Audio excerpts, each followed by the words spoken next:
The Gateway brings you the day's news each weekday from around the St. Louis region and the state capitals in Jefferson City. Our schools are accredited. We don't need this bill. And Springfield. How many more years must pass before lawmakers see time is of the essence? I'm Abby Larico. Join me each weekday for The Gateway on the STLPR app or wherever you get podcasts. Open seats in Missouri's legislature aren't very common, but term limits and redistricting can make them happen. Such is the case with the district that includes Rolla. Tara Peters is the Republican nominee and joins us on the latest episode of Politically Speaking and talks about her views on entrepreneurship, Missourians' work ethic, and her pumpkin patch. Let's hit the music. This is the Politically Speaking podcast, the definitive show about Missouri politics. We have to talk about things that matter to people. I've tried to bring that same aggressive, iconoclast style with me to the United States Senate. I think my district is a model for the state. We put Missourians first. You just kind of have to find the common ground with people. I believe that this district deserves someone who represents their values. After I came back to St. Louis, I started thinking that I could have a bigger role on the change that I wanted to make. I'm Jonathan Ahl, the Rolla correspondent for St. Louis Public Radio, and this is Politically Speaking. The 122nd District is new after redistricting, sort of. There were some lines that were redrawn. Jason Chipman, who had been an incumbent in the area, was term limited out. Now, the new 122nd features an open seat between Tara Peters and Lisa McCarthy, and Tara Peters is our guest on Politically Speaking today. Tara, thanks for joining us. Thank you for inviting me. I appreciate that. Let's start by tell us a little bit about yourself and Sure. why you decided to run for the state legislature. Yes, so my husband and I have been here since 2003, so we've been in Missouri and Rolla for about 20-some years now. We run a small business out 63 South. About 12 years ago, we bought a farm out 63 and decided to open a pumpkin patch. And so during that small business and going through all that kind of stuff, the last 2 years when we were going through the pandemic, kind of formed a little bit of an alliance with some other local businesses and just very concerned about the closings that happened and some of the shutdowns and what was essential businesses and what wasn't. And at that time, I kind of voiced a lot of concern about that. So back in February, Bob May, who is our former state representative, him and I became friends. I worked at the Veterans Home in St. James for about 7 years. He served on our Assistance League board, which is the nonprofit group that provides funding for the veterans to get them some of the things that the state money doesn't provide. Him and I had breakfast. We had talked about possibly running in that open seat, discussed who we had heard was going to run in that seat to make sure we kind of knew maybe what the competition was. There was talk of maybe Sarah Steelman's son running, some other people. We decided that they were not. My husband kind of just encouraged me to, since I was being so vocal during the pandemic, that maybe I should get involved and representing our area for some small business issues. So that's how it started. Tell me a little bit more about your farm. So you have a pumpkin patch.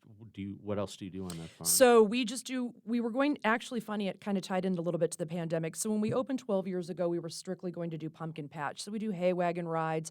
It's agritourism. Passionately and proudly enough, I also serve and have for the last 7 years on the Missouri Farm Bureau Agritourism Committee. So basically this committee meets and we travel all around the state of Missouri to go to agritourism destinations to try to make those economical for those communities. And so right before the pandemic hit, I was working at the hospital. I was doing marketing at Phelps Health for their hospice and home health. So healthcare has been in my background as well. My husband, I had worked there 5 years, decided I was going to get vested in my 401k, and he said, you should quit and we should really turn the farm into full-time. MS&T students about 5 years ago, part of their business one of their senior programs as part of a business plan, they built a trebuchet for us and came up with an entire business plan that would make us feasible throughout the year.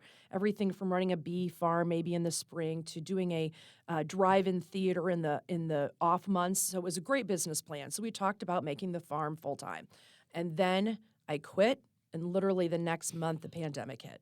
So there was no activity on the farm. It kind of sat still for a bit. We do some Friday nights on the farm. We have some bands come out there. We have had a lot of corporate Places rent the farm. We've planted some flowers and had them do some like wine, pick flowers events and some of those types of things. But it never really grew into the like full-time year-round thing that we had originally planned to do. How big is the farm? We own about 68 acres out there, but we only use about the front 15 to run the pumpkin patch. So again, hay wagon rides, zip lines. We have a giant slide. We grow pumpkins. We have a big corn pit. We do a lot of, it's just very good farm family fun. So if you are elected to the state legislature, what will be your priorities? What do you want to focus on? Sure. I talk about three things. Again, number one is small businesses. I believe that we're missing a little bit of an entrepreneurial aspect to the state of Missouri. And when I say that, I'm also a realtor. I work for Farrell and Associates. As a realtor, I just got back from a convention in St. Louis last week, and we talked a lot about housing and how it affects us economically.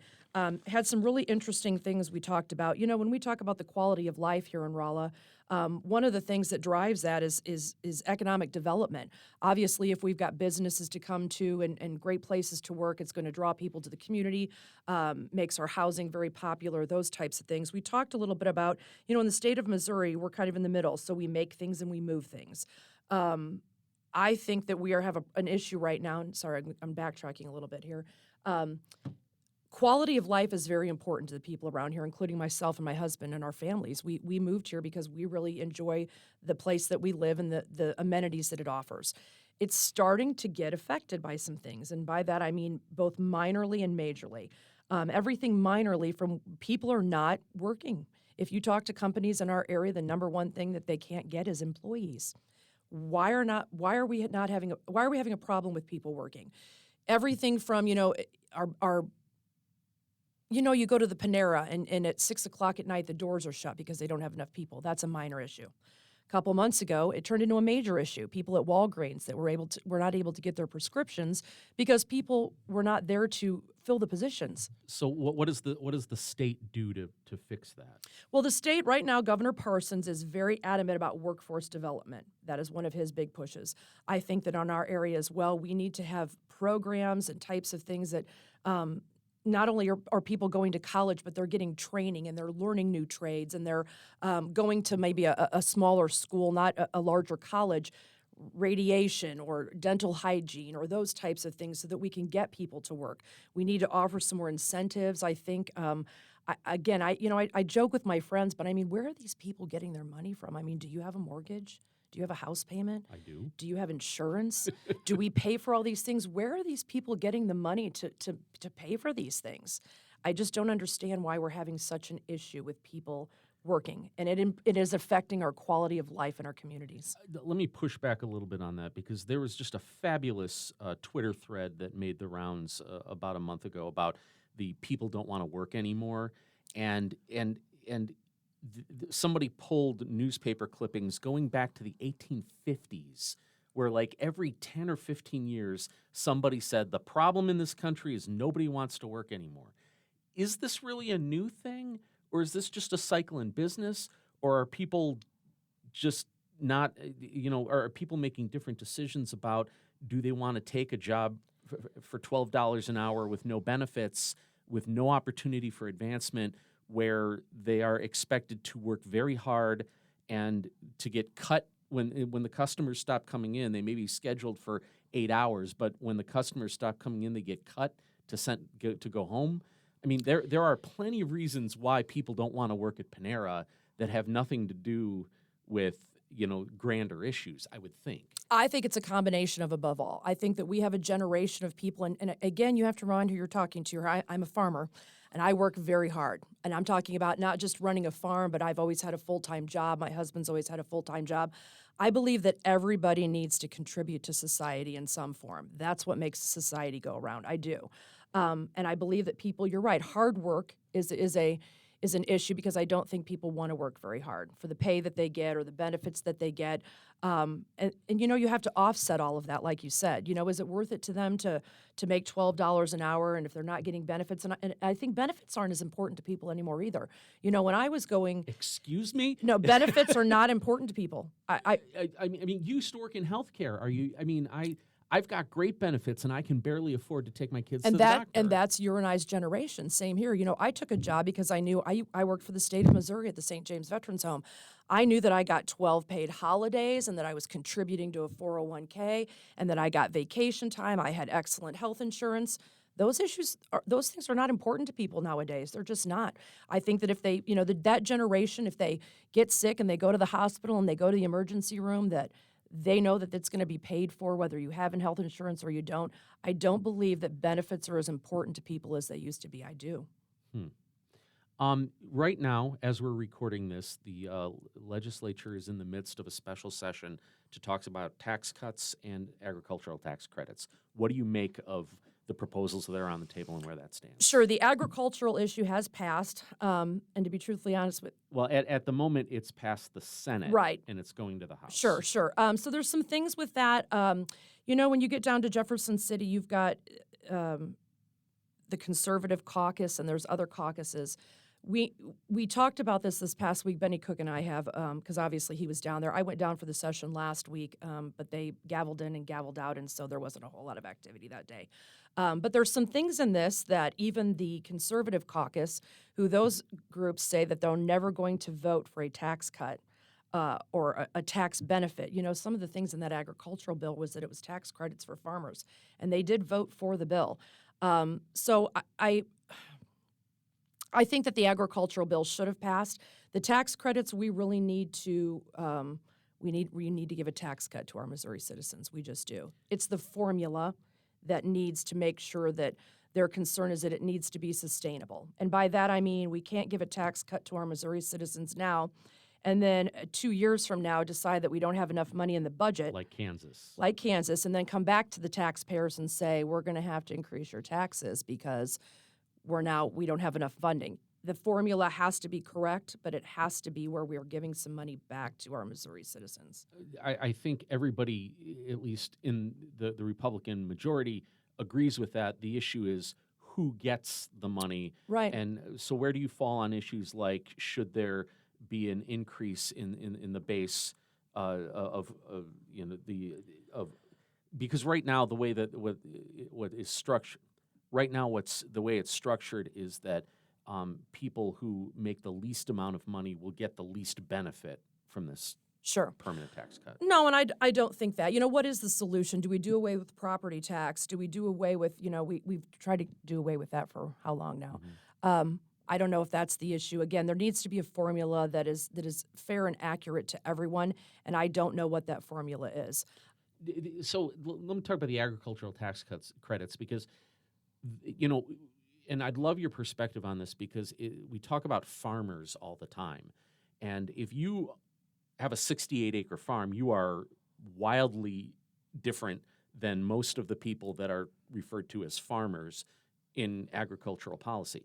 What's being proposed will help row crop farmers and ranchers that have enormous operations, will help them more than small operations. And How you're do you feel right. about I that? have a different perspective, Yeah. and I, as a conservative Republican, obviously I would never say that there's no taxes. Obviously, if our community there's a need and that we need to make sure that we're fulfilling that need, I'm never going to say that there's not going to be a tax. The Americans for Prosperity Group's going to hate me here because again, I have a different perspective. They don't believe in farming credits. They don't. Mm-hmm. And as a farmer, and in agriculture, I'm very adamant about the fact that, and I've seen it this year, we've had a huge drought. And again, my corn doesn't feed people. It doesn't. We have a little corn maze that people can walk through.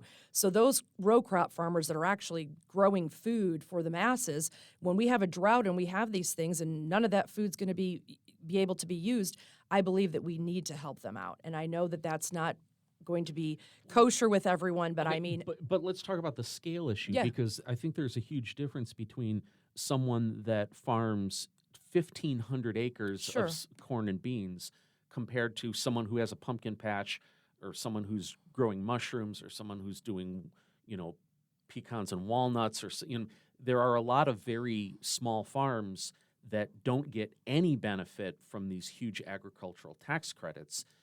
It's very much focused on the biggest farms and the biggest pieces of land. Do we need to look more carefully at when we are helping farmers to make sure that we're helping very small farmers? I think we do.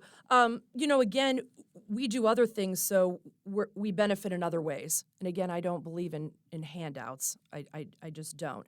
But at the same time, if my farm was destitute and I wasn't being able to, due to some weather situation, make any money from it, that I wouldn't want to have some type of help from the government. So I believe that some smaller farms, depending on what they offer, there should be some benefits for them as well. What do you think about the way this district is now drawn? Because the new district map is the eastern part of Phelps County. Do you think it helps or hurts that Phelps County is divided up among two different districts? Oh, no, I don't at all. So Betty Cook is the incumbent for it. It's just a very small, so it's literally all of Phelps County, all of Rolla, all of St. James, and I like to say, when I'm trying to describe it, that looks like the Cookie Monster took a little chunk out of the little western area up there. So if you're out 63 north, out State Highway Patrol E, there's a little territory there that's part of Benny's. I like to think that Benny and I we've worked together a lot in the last several months since the primary. I think he's a great guy and that he's got a lot of similar interests that I do. So him sharing Phelps County, if in fact I win in the general, I think that we'll make a great team to take care of our community. This is a very Republican area, and odds are you're going to win. Can I get that in writing? No. I mean, I'm just... No, we've talked about it. We tend to be very red, absolutely. Yeah. Well, I guess my question is, so let's say that you win in a landslide, which, would be 60-40. Okay. How do you represent the 40% of the people who didn't vote for you? Because you are their representative in the House. And I completely understand the idea of majority rule, and absolutely. But for the 40% of people who don't vote for you, how do you represent them and their interests when they fundamentally disagree with you on some things? Easy question. So a couple months ago, I love this question. I attended a speaker that came to talk about the mission at the St. James Catholic Church, and I cannot remember his name, but he was a national speaker, came to talk about homelessness and what our communities could do. And I sat at that table that evening with a lady, and I knew her from somewhere, I'm not quite sure. And she waited to the very end of the speech, and she pulled up her chair next to me, and she looked right at me, and she goes, "You're going to have to explain this Republican thing to me." And I said, "I'm sorry, I don't understand what you're asking me." Basically, very liberal lady and I, very conservative person, had a very decent conversation about the fact that I believe that we share a lot of similarities. Do we have a lot of differences? Absolutely. I think it's not so much that we're drawn in the middle of the line, that we're not going to not listen to the other side or not take care of their needs or not hear what they have to say. And I believe that I'm a good person for that. Her and I had a great conversation about all kinds of things when it came to Democrat versus Republican. And I'm not so conservative that I'm not going to represent the other 40% that's in our community. I think that we do share a lot of similar interests on some things, and I think that as a good listener and a representative of that area, that is a constituents that I have to listen to, and I have to take their concerns and their needs for what they are as well. We'll have more with Tara Peters, the Republican candidate for the 122nd District in the Missouri State House, after the break. If you have a smart speaker, you have access to the entire world of NPR and St. Louis Public Radio. All the latest news and all the captivating stories. Activate our voices with yours by telling your smart speaker to play St. Louis Public Radio. And we're back with Tara Peters, the Republican candidate for the 122nd District in the Missouri State House of Representatives. We were talking about this area being pretty red. However, this is also an area that, while they consistently vote for people who are Republicans, who are conservatives, this is an area that has also, voted with the rest of the state for expanding Medicaid, for medical marijuana, defeating right to work. What do you make of an area that elects conservative people to office, but also is pretty supportive of some ballot initiatives that tend to be more progressive? Well, I think, and marijuana is a really good example as well. I have to be honest, I'm not against legalizing marijuana for medical purposes. I'm not. But this bill that's coming in the election in November has got some things in it that are not good they're not good for our community and they're not good for our state. Such as? I think that it's so basically and we thought about this as well. So when they decided to give licenses for farms that grew marijuana, I thought they should have stayed with more Missouri farms. Again, we should be taking care of our own people in our own state. A lot of those licenses went to a lot of out-of-state people, Colorado, some of those places. There are some things in this bill that, again, do not represent keeping things local, and I have a problem with that. Okay, so I understand the mechanics of it can definitely be up for debate. Sure. But philosophically, if all the mechanics work out, are you okay with the idea of recreational marijuana being legal in Missouri? I am not. Why is that? I believe that marijuana is a gateway drug. I do. The science doesn't suss that out. I know. And it feels like that's the DARE programs that we all grew up with telling us that, in movies like Reefer Madness, that it's a short trip from marijuana to black tar heroin. And the science and the data and the research does not suss that out. As a matter of fact, alcohol, much more addictive, much more damaging. Absolutely. But that's legal and it's not going anywhere. Sure. You asked what are some other things in that bill as well.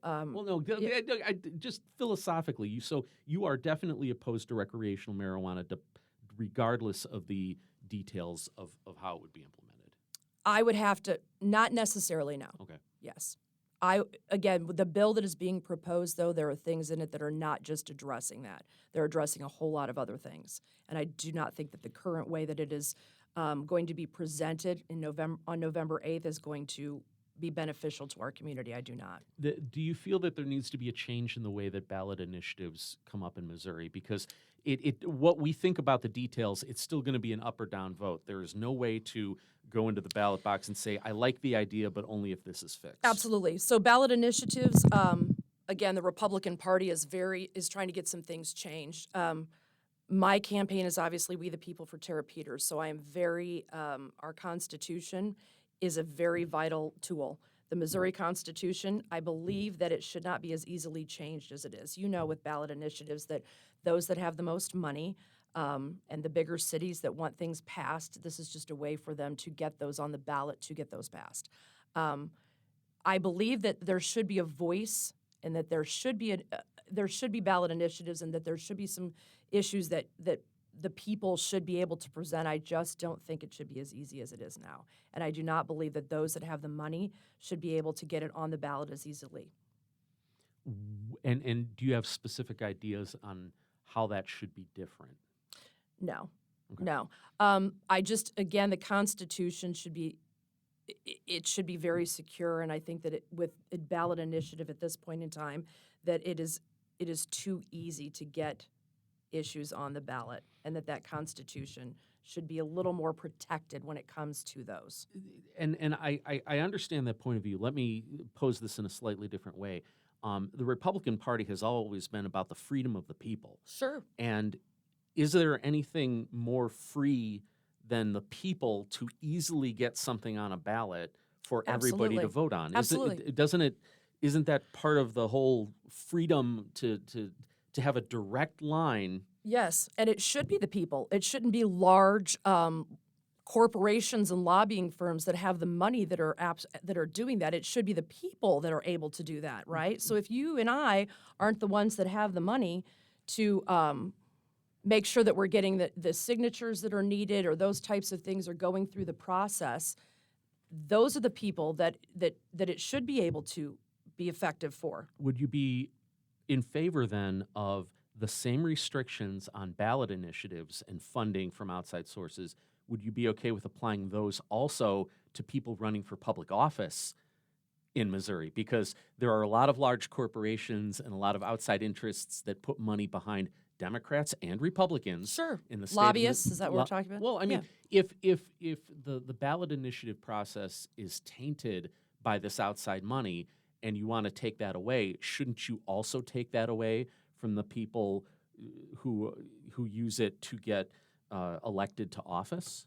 You'll have to be more specific about that. Well, okay. Are you're trying to tie into ballot initiative to elections? Well, okay. So if you say that there should be restrictions on how easy it is to get a ballot initiative on the ballot and restrictions on how it's funded from outside people, shouldn't that also be applied to candidates for office in Missouri? So again, you're asking if lobbyist money should be used to help elect. Should we outlaw that? If we're going to outlaw it for ballot initiatives, Well, I shouldn't never we said outlaw. Well, yeah, heavily restrict. Heavily restrict is okay. a little restrict. Okay, I think that there should whatever be should it be the same for both things. I think that whatever the policy is, it should be fair and it should be for the people, right? But it shouldn't be that you should be able to, just because you have money, right, be able to do that. So, I mean, yes, I guess if the restrictions is the word that you're looking for, right? Sure. Right. Let's just use the word process, right? Okay. So that the process then should be so that the same for both. It should be the same for both. Okay. Sure. Earlier we were talking about some of your priorities, and you talked about entrepreneurship and small businesses. Were there other ones that we didn't get to? We did. We didn't talk a little bit about education. I've met with a lot of teachers in the area. Some of the things that they've talked about are two things. One, obviously, pay increase for teachers, which I think is very important.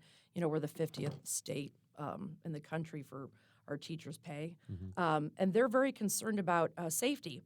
The chances of us having a school shooting in Rolla, you know, I think that the percentage is something about that you get a greater chance of getting struck by lightning, right? The chances of it or whatever. Anyway, the teachers are very concerned for school safety in our area, that they want to make sure that there are protocols in place, that if in fact something happened, that they would have the tools necessary to react to that. So that's been one of their major issues. I believe in school safety, and I do think that we should do something about that. That's one of the things that's on my agenda as well. And then we talked a little bit about small business and then agriculture and tourism and getting people back to work. So those are some of the things that I've focused on the last several months. And what do you have specific ideas on school security? I do. I actually believe that we should have veterans, retired veterans, and they should be at all of our schools. Armed veterans at our schools. Yes, I do. The massacre at the school in Uvalde, Texas. There were dozens and dozens of armed police officers that stood outside that school for a long time. The key here was stood outside the school. Well, okay, but I no, mean, I'm just giving you a hard time. But if you have an armed veteran in a school, I mean, do we know for sure? I mean, have we been able to prove that a good guy with a gun really does stop a bad guy with a gun? Because the bad guys with guns keep killing people, and there are a lot of good guys with guns. Right. I believe that we have. Who's the kid that was just at the shopping mall that he took him out and prevented him from killing all the people in the mall? That has to do with, too, that they talked about security issues at the school. You know, when we had Uvalde, I believe that there was some back door that was open or things weren't secured or locked down, and I know that the teachers had talked about that as well. Some of the schools there's a lot of windows. I believe that our local schools do a good job. You know, I have as a parent of two kids in the Raleigh public school system, you know, you can't just go get in any door. I mean, the front door is the only entrance to the building, and you have to walk through that door. You know, and it's a pain sometimes if you're trying to go to the athletic office or you're trying to go somewhere else that you can't get in the door. But I mean, that's one of the safety measures. You know, some of the concerns that our teachers were talking about, though, is that the funding is not there to purchase some of the things that they're needing. There's this device that one of the teachers wanted to get, and I'm not sure exactly what it's called, but it basically braces your door. I think they were $85 or something like that. And it was proposed that they had those to purchase And it wasn't in the budget, I guess, is what the teachers were told, so that they were going to go spend money out of their own pocket to get those. The concern was that they just wanted to make sure that they weren't a sitting duck, that if, in fact, something as treacherous as that would happen to the school system, that they would be prepared to not only protect themselves but protect the children as well.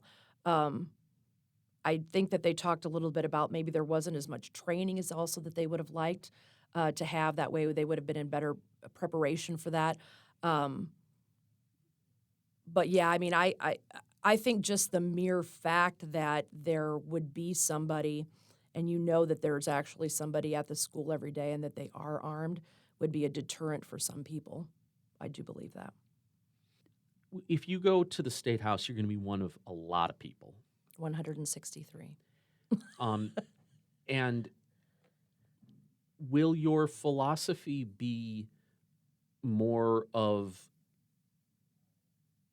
trying to weigh in on big issues the way your constituency wants, or will it be more on figuring out how to work the system to get the best benefit for your district that you can? Well, obviously, I'm representing 38,000 people in Phelps County. My number one interest is that I'm representing the wants and the needs of my community. You know, they talk about the 3 C's, that when you get down there, that you vote for your constituents, you vote your conscience, and then you vote for your caucus. Constituents is number 1, and they believe that philosophy. Yeah, I mean, the whole reason for running this is I'm representing my people in my district. So I encourage anyone out there that's got thoughts on concerns about issues or those types of things, I'm here to represent you. I want to make sure that the communication is open. I know that we've talked a lot about, and not here just out when I'm door knocking, that type of thing with people, that they've tried to call their local people, or they've tried to get in touch with them and they maybe don't get a return call, or they're not communicating. I mean, my job is to answer the people in my community and make sure that if they have a concern, that it's being addressed. Constituents first, conscience second, caucus third. The 3 C's. Tara Peters, candidate for the 122nd House District.